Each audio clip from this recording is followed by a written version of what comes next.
So I'm not going to give Paul preparation for these questions as we go to November. So question number 1, the most disappointing storyline as we head to the final month of the season is what? Well, and Matt, from the beginning of the season, it still remains FSU. Watching that game last night, it was just pathetic. I mean, Florida State, Miami, in the era that I really started doing college football on a broader level, was the de facto game of the year. Yeah. And it just, I know it's an old, it seems like we've already plowed through that story, but that probably remains. It's hard to scrape it away. What happened to a program that was, and really, it's not even so much the disappointment. Is it ever going to be able to come back from this? Is my question. That's the question, because if you really follow the innards of a football program in the portal era, there are those that believe Mike Norvell has not done a good job at recruiting high school players, and that he just happened to hit with a portal team a year ago that went 13-1, went back to the portal. And if you don't go to the portal and hit, it's unthinkable to go from 13-0 to 1-7, which is what happened in Tallahassee. That fall is historic. And he's going to have to go back to building a program with Florida high school talent and supplementing it with portal guys. You can't win just on the portal.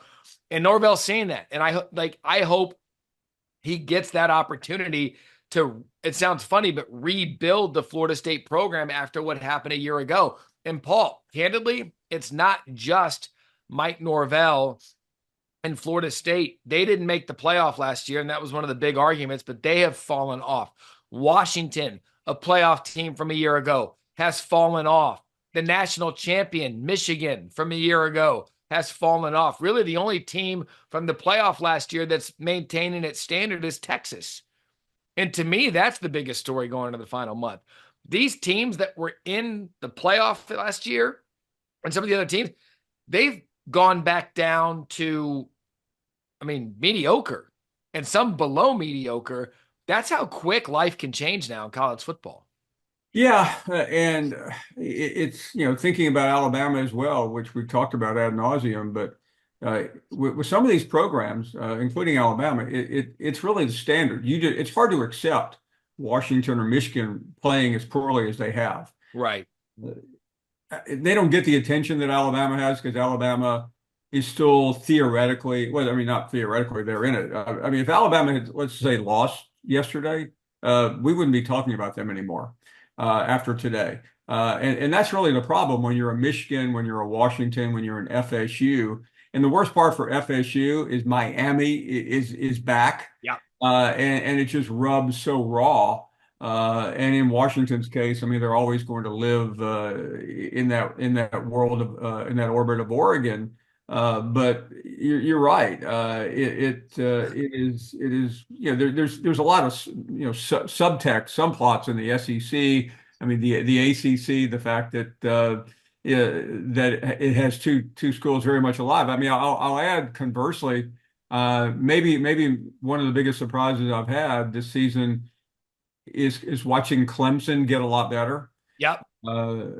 It's still hard to measure them against some of the schools that they're beating, but to Dabo Swinney's credit, I led the parade rolling them out after Labor Day. I say this hesitantly, but I say it with some conviction. I think at the end of the day, the Dabo Swinney way is going to be incredibly victorious, because look at the opposite end of that spectrum. What did we just talk about? Mike Norvell and Florida State. Exactly. It went all portal. Dabo's like, not for me. I'd rather know the guys that I recruited and I brought in. It might be slow to take, but if they go win the ACC and are in the college football playoff, he can sustain the Dabo way while everyone's dabbling in the portal, and he might have the last laugh. It's really phenomenal to watch. As we end the month, another thing that so many people got wrong, because it's fodder for all the preseason publications, is the hot seat meter, and the two hottest coaches on the hot seat were Sam Pittman and Billy Napier. They're both still alive. right now.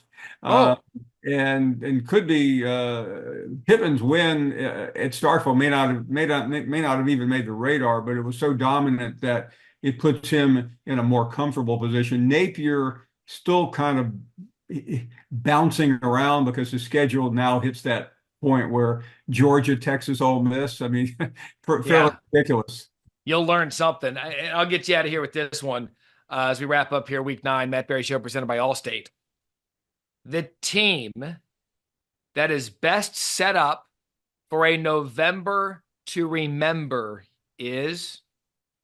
I believe, surprisingly, it's a school we mentioned a minute ago that's looked rather poorly. But I'm gonna put my chips on Ohio State because they may very well have uh, two of the bigger wins, even though one has been heavily discounted. I think a win at, I mean, the Penn State game is now paramount.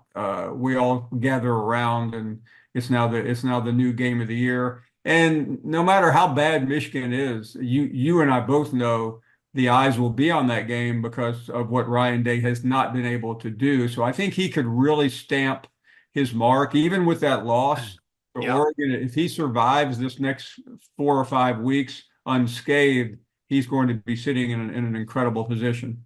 And I'll give you one because it's not one anyone ever talks about, and it's recency bias because I was just there, but they could throw a wrench into all of this. The Pitt Panthers are set up for a November to remember, undefeated in the ACC.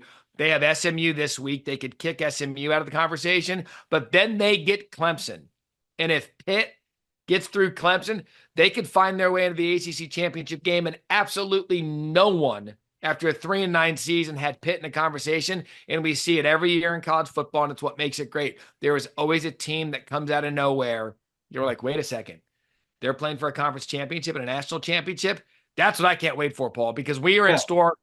I thought they were going to appoint you mayor of Pittsburgh after watching that the other night. I mean, Yeah, you know what? Maybe, I mean, election day is what, in a week and a half? Maybe I can still get on the ballot.